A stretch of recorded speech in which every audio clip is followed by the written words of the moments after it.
Hi everyone, welcome back to another episode of Banking and Crypto Guide. Today I'm going to show you how to find wallet address on Paxful. Watch the video till the end to learn how, and don't forget to subscribe to our channel if you've not yet.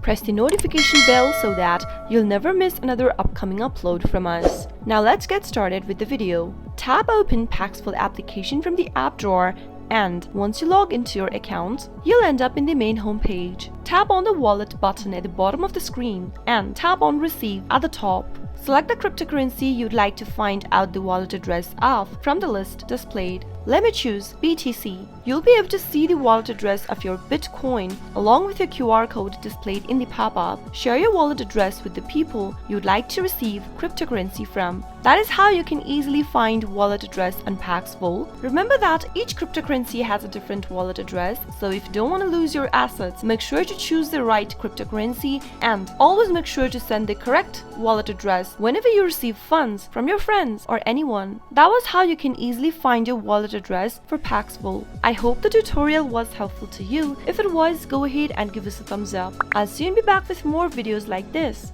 Thank you for watching.